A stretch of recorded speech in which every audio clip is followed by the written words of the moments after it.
Bonjour à toutes et à tous, c'est Manuel Correa. Dans cette vidéo, je vous propose de voir la suite de la vidéo précédente sur la retouche de cette image. Donc là, on va ajouter la petite touche finale de l'effet désiré. C'est celui que je vous ai montré la dernière fois à la fin de la vidéo.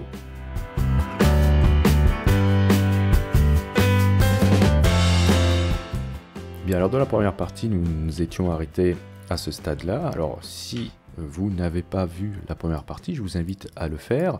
Nous sommes partis avec cette image-là et nous avons fait en sorte d'ajouter de la lumière dans cette image. Donc maintenant, j'aimerais qu'on obtienne ce résultat, c'est-à-dire qu'on donne un effet peut-être un peu crayonné, même si ce n'est pas tout à fait le bon résultat, mais en fait quelque chose d'un peu désaturé sur les bords, et nous donnant l'impression que l'image sort comme ça d'une espèce de papier gris, enfin bref, un effet un peu estompé, et on va essayer de rajouter des effets de particules tout autour.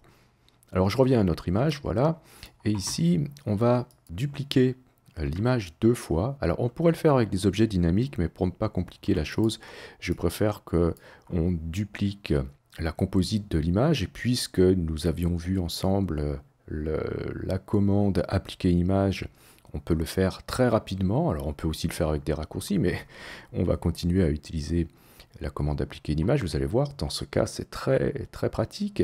Alors, comment je vais faire? Je vais cliquer ici sur cette icône-là, à côté de la poubelle, pour ajouter un nouveau calque. D'accord? Et je vais me rendre dans le menu Image, appliquer une image. Et ici, eh bien, vous allez juste vérifier que vous travaillez avec la bonne source, c'est-à-dire l'image actuelle, que le calque, c'est bien ici le calque fusionné, que c'est la couche RVB, et on peut se mettre en mode produit, ou peu importe, en mode normal, ça marchera très bien. Et si vous cliquez sur OK, eh bien, normalement, vous avez dans votre calque 1 la composite de votre image, c'est-à-dire que c'est l'ensemble des calques que vous avez en dessous qui ont été aplatis sur ce calque. Très bien, alors je vais dupliquer ce calque 1 en utilisant le raccourci CTRL-J sur PC ou Commande-J sur Mac. Voilà, vous obtenez une copie. Bien, je vais m'intéresser au calque en dessous, c'est-à-dire que calque 1 copie ici. Je vais cliquer sur l'œil pour le désactiver, ne pas le voir donc, et je vais bien cliquer sur le calque 1 pour le sélectionner. Alors, ce que je vais faire ici, c'est apporter cette petite touche de gris que je vous ai montré dans le résultat final. Alors, comment je vais faire ça? Je vais aller chercher un filtre. Mais qui dit filtre, dit aussi possibilité de revenir en arrière si on utilise des objets dynamiques. Donc, ça serait intéressant de convertir ce calque 1 en tant qu'objet dynamique. On ne sait jamais, on peut très bien avoir besoin de revenir sur le réglage. Et dans ce cas, il faut convertir notre calque en objet dynamique. Pour cela, je vais me rendre dans le menu filtre et je vais choisir ici convertir pour les filtres dynamiques. OK. Donc je me retrouve maintenant avec un objet dynamique ici au niveau de mon calque 1. Et je vais retourner dans le menu filtre en haut ici et choisir tout en bas là, dans divers, le filtre passe haut. Alors le filtre passe haut est intéressant parce qu'il vous donne cet aspect un petit peu désiré de l'aspect final que je vous ai montré tout à l'heure. Et grâce aux paramètres rayon, vous allez pouvoir resserrer ou pas, voyez, les contours visibles dans le filtre. Alors moi je voudrais quelque chose d'assez fin, à peu près comme cela. Ok, voilà, un peu comme ça. Bien. Alors, puisque je suis en présence d'un calque dynamique, je peux très bien, à tout moment, revenir sur ce réglage. Je vais faire la même chose avec le calque 1 copie. D'accord? Donc je sélectionne bien le calque 1 copie, je l'affiche en cliquant ici sur l'icône de visibilité. Et je vais le convertir en tant qu'objet dynamique. Alors tout à l'heure, je vous ai montré qu'on pouvait le faire depuis le menu filtre, mais si vous faites un clic droit, eh bien, vous pourrez trouver dans le menu contextuel ici la commande convertir en objet dynamique. C'est exactement la même commande que convertir pour les filtres dynamiques.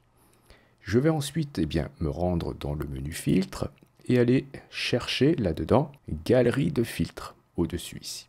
Dans galerie de filtres, vous allez vous rendre dans esthétique et on va utiliser le filtre contour lumineux. Contour lumineux, ça va vous faire un contour lumineux, bien comme son nom l'indique, sur tous les contours. Et vous avez trois paramètres ici que vous allez pouvoir moduler donc à l'aide des curseurs afin de choisir l'épaisseur du contour visible. Alors ça dépendra bien sûr de la résolution de votre image, surtout de sa définition, pardon. Et voilà, essayez d'obtenir le résultat que vous souhaitez. Ici, ce sera pour donner un effet crayon sur les contours. Alors, au niveau de la luminosité, vous allez aussi pouvoir booster celle-ci. Et au niveau du lissage, eh bien, si vous n'en mettez pas, vous aurez beaucoup de détails. D'accord? Et si vous en mettez beaucoup, du lissage, eh bien, vous aurez peu de détails. Voilà, c'est comme ça que ça fonctionne. Donc, je vais le mettre ici peut-être à 3. Écoutez, vous ferez les essais que vous voudrez. Moi, je vous montre les choses, comment elles fonctionnent. Ensuite, vous adaptez à votre goût, évidemment. Très bien. Alors, je vais dire que c'est bon. De toute façon, vu que c'est un objet dynamique, je pourrais revenir encore une fois sur ces réglages. Voilà, j'obtiens ce résultat. Et ce que je vais faire, c'est que je voudrais mettre tout cela en noir et blanc, parce que je veux avoir des contours noirs, je ne veux pas avoir des contours colorés. Alors comment on fait ça? Je vais aller profiter encore une fois du fait que c'est un objet dynamique pour aller chercher un réglage en direct qui sera appliqué dans l'objet dynamique, c'est-à-dire que je vais aller ici dans le menu Images, Réglages, et je vais choisir ici Teinte Saturation, et je vais complètement désaturer cette image en plaçant le curseur saturation à -100. Je valide avec OK, et vous allez pouvoir noter que sous le filtre dynamique, on a une galerie de filtres, donc l'effet de halo, mais on a aussi teinte saturation. Si pour X raison on a décidé d'avoir une autre couleur pour nos contours, on pourrait très bien revenir sur ce réglage. J'ai envie aussi d'inverser cette image, donc je vais aller retourner dans Image, Réglages, et je vais choisir ici Négatif. Et si je fais ça, je me retrouve avec une image en négatif, donc on voit uniquement apparaître les contours noirs, et vous voyez que inversion est aussi ici. Je vais choisir maintenant, non pas un mode de fusion normal, mais un mode de fusion par produit, ici. Et j'obtiens ce résultat. D'accord? Alors, ce qui serait bien, c'est que on ait exactement la même chose au niveau ici de notre filtre passe haut, c'est-à-dire qu'il soit vraiment en noir et blanc lui aussi, c'est-à-dire désaturé. Alors je vais aller chercher, j'ai bien sélectionné le calque 1, d'accord? Je vais aller chercher dans le menu Images, Réglages, et bien à nouveau teinte et saturation, qui se trouve alors ici, sinon vous avez un raccourci, CTRL plus U sur PC ou commande plus U sur Mac. Et je vais mettre la saturation à 0. Ce qui me permet voilà, de me passer de cet effet de couleur que j'avais ici. Très bien.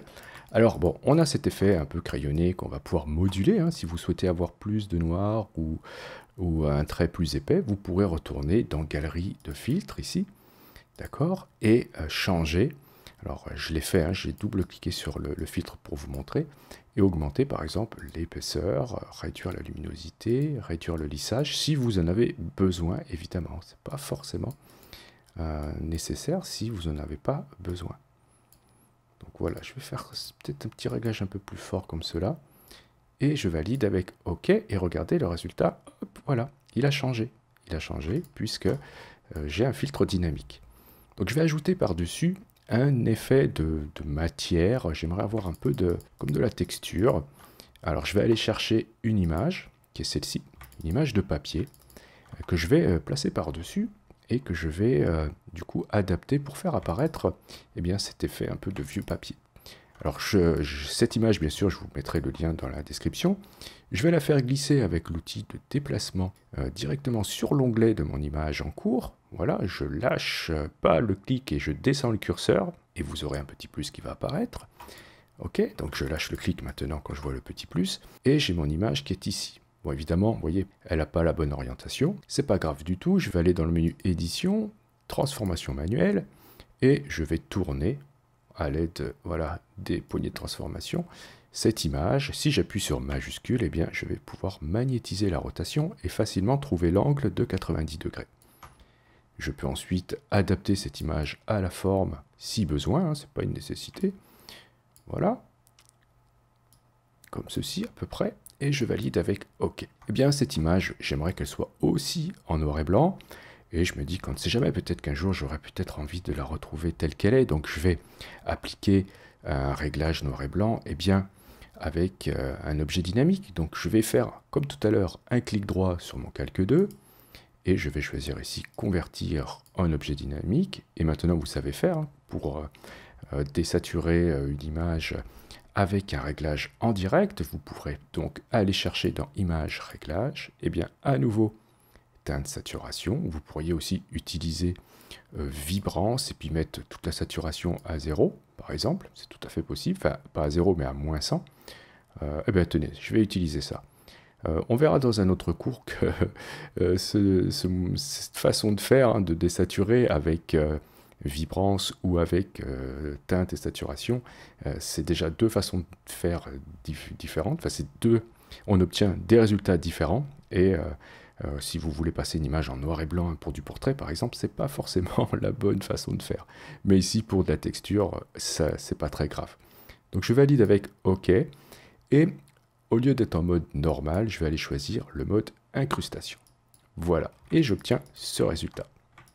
D'accord?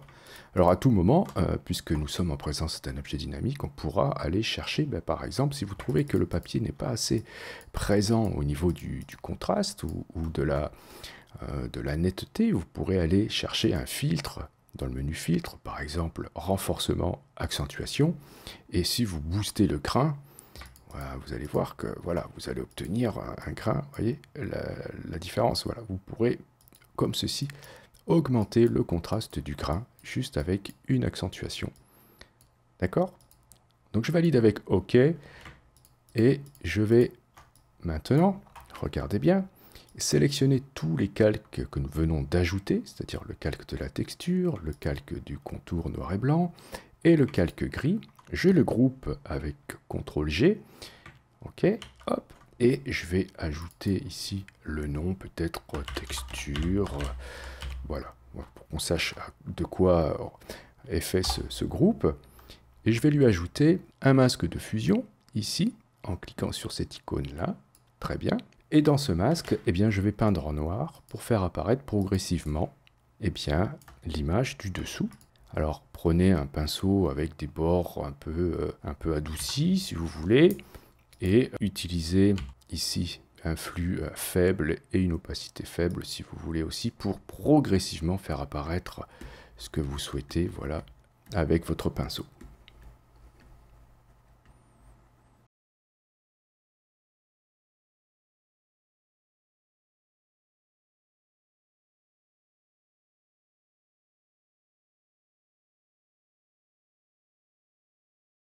Ok, donc voilà pour cette étape. Vous pourrez faire apparaître plus ou moins la zone que vous le souhaitez, hein, donc c'est dans le masque de fusion que ça se passe. Je vais maintenant ajouter un calque vide en cliquant sur cette icône ici à côté de la poubelle, d'accord? Je vais le nommer particule, puisque là-dedans, je vais créer des effets de lumière, comme si c'était des particules. Donc je vais aller chercher, donc toujours avec mon outil pinceau, hein, je vais faire un clic droit, et je vais chercher, prenez une forme ronde, hein, avec des bords assez durs, donc vous pourrez baisser ici l'épaisseur, on ne va pas faire une taille trop grande.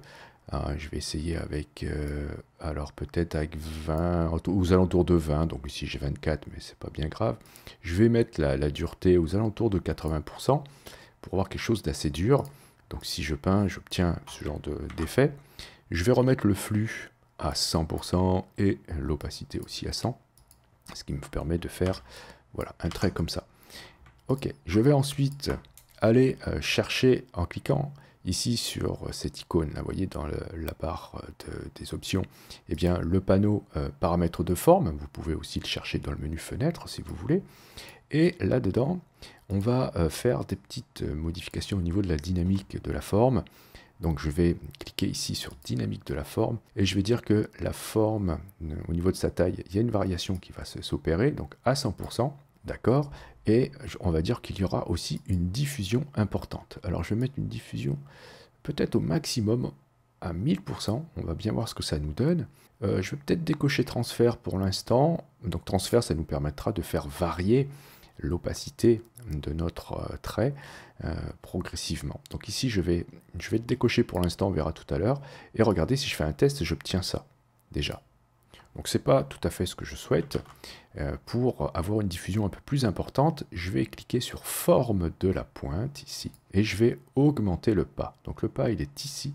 Et si je l'augmente, voilà, je peux faire une diffusion voilà, plus importante. Alors je vais essayer ici avec aux alentours de 280%, et j'obtiens ceci, vous voyez. Hop, on peut faire des effets comme ça très intéressants. Voilà. Si vous avez un stylet, eh bien, vous pourrez regarder au niveau de chaque paramètre ici, choisir de contrôler, par exemple, la taille avec la pression de la plume. Et si vous souhaitez ajouter un peu de transfert, vous pourrez faire varier. Donc ici, l'opacité, donc je vais faire une variation de 100%, et je pourrais aussi le faire varier à la plume. C'est-à-dire que si j'appuie très fort, eh bien, j'aurai quelque chose de très peu marqué au final. Donc si je fais ça, j'obtiens ce résultat. Et je pourrais aller chercher, par exemple, un petit effet de lueur externe sur ces particules pour donner encore plus l'impression que ce sont des particules de lumière qui s'échappent de la fleur. Alors, comment je vais faire ça? Je vais cliquer sur FX ici et je vais choisir lueur externe. Alors, pour ceux qui ne le savent pas, actuellement sur la chaîne, j'ai une playlist en cours sur tous les effets de Photoshop. On n'a pas encore attaqué lueur externe, mais vous allez voir, c'est très facile. Ici, vous allez laisser le mode de fusion sur superposition. L'opacité, vous aurez compris que c'est l'opacité de l'effet, hein, donc plus il sera proche de 100% et plus il sera visible. Vous avez ici la taille qui est intéressante comme paramètre, ce qui vous permettra d'avoir un effet plus ou moins marqué, comme ceci. Voilà. Et vous pourrez choisir la couleur en cliquant ici.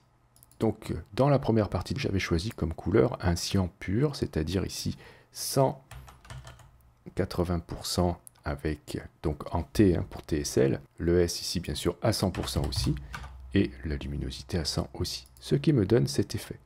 Alors, je peux m'amuser à jouer sur le paramètre grossi. Je vais mettre grossi 0 pour avoir quelque chose de très dilué, comme ça. La taille, ça me paraît pas mal. Voilà, je vais peut-être la baisser un peu plus comme cela. Voilà, une taille aux alentours de 10 ou 15. Enfin, vous verrez en fonction de ce que vous avez choisi. Ici, le contour, vous le laissez comme ça en diagonale. Sinon, si ce n'est pas le cas, vous allez chercher ici dans la liste. Eh bien, la diagonale, elle est ici. D'accord? Et l'étendue, vous allez pouvoir peut-être le mettre aux alentours de 20%, ça suffira. Variation, vous n'êtes pas obligé d'en mettre. 0, ça ira très bien. Ok, une fois que vous avez fait ça, je vais peut-être augmenter la taille un peu, tout petit peu comme cela. Eh bien, vous pouvez valider avec OK. Alors, ce qui est intéressant, c'est que regardez, maintenant qu'on a appliqué nos particules sur ce calque-là, eh bien, je pourrais recommencer à l'infini ces particules. Pour cela, je peux les effacer et recommencer. Alors, comment je fais pour les effacer? Je fais CTRL A sur PC ou commande A sur Mac. Ça sélectionne tout mon calque. Et si j'appuie sur la touche supprime, eh bien, je supprime tout. Et je vais pouvoir reprendre mon pinceau et recommencer mes particules si besoin. Voilà, pour refaire d'autres choses, si je trouve que la première fois, c'était pas super. Donc voilà. À vous de faire votre petite sauce comme cela. Vous pourrez moduler la taille du pinceau, faire quelque chose de plus petit. Vous faites un clic droit, changez la taille et vous aurez des particules encore plus fines. Voilà, à ce niveau-là, pour faire quelque chose de plus féerique ou je ne sais quoi. Alors, ce que vous pouvez faire aussi, si vous trouvez que la luminosité manque un peu, à ce niveau-là, je trouve que c'est un petit peu faiblard, on peut s'amuser à augmenter le contraste. Alors, comment on va faire? Je vais aller ici chercher un calque de réglage de type courbe. Ce réglage-là, puisqu'il est au-dessus de tous les autres, il va régler mon image dans sa globalité. Alors, si vous avez suivi les cours sur la courbe, vous savez très bien comment ajouter du contraste ici. Il suffira de tirer le curseur des valeurs sombres ici vers la droite. Alors, peut-être pas trop fort, voilà, comme ceci. Et pour ajouter plus de luminosité, tirez le curseur des valeurs claires vers la gauche. Voilà, alors je vais exagérer un petit peu l'effet, vous allez voir pourquoi. Parce que je vais ensuite, toujours dans le panneau propriété, cliquer sur cette icône ici et inverser mon masque de fusion. OK? Et maintenant, eh bien, il me suffit de prendre mon pinceau et peindre en blanc les parties que je souhaite contraster et éclairer. Par contre, attention, nous avions un pinceau qui avait été modifié pour nos particules. Je vous conseille, si vous souhaitez retrouver ce pinceau, eh bien, depuis le panneau paramètres de forme, cliquez ici sur cette petite icône pour ajouter ce pinceau dans la liste et vous pouvez l'appeler particule. OK? Donc voilà, vous avez votre pinceau qui sera prêt pour la prochaine fois. Si vous souhaitez maintenant reprendre un pinceau qui n'a pas ici les dynamiques, eh bien vous allez choisir dans la liste, eh bien, par exemple, un des derniers pinceaux que vous avez utilisé ici. Et si vous n'avez pas cette liste ici de pinceaux en haut, c'est peut-être que c'est parce que c'est pas affiché. Donc si vous cliquez sur la petite roue crantée, vous pourrez ici indiquer, afficher les pinceaux récents, d'accord? Ou sinon, bien sûr, dans la liste, vous allez retrouver un pinceau rond habituel. Alors ici, ajout de lumière, ouais, pourquoi pas. Je pense que celui-ci n'a pas de dynamique.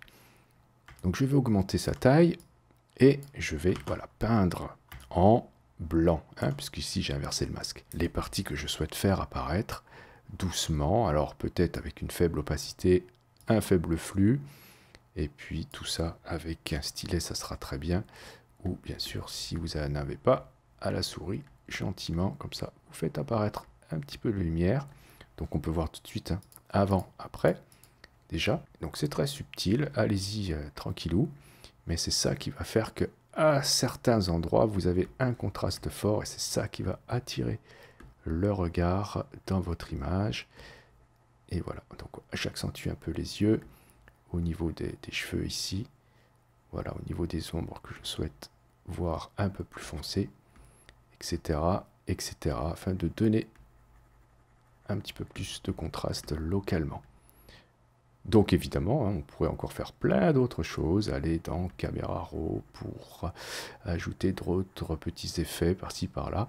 Mais cette vidéo est assez longue, je vais m'arrêter là.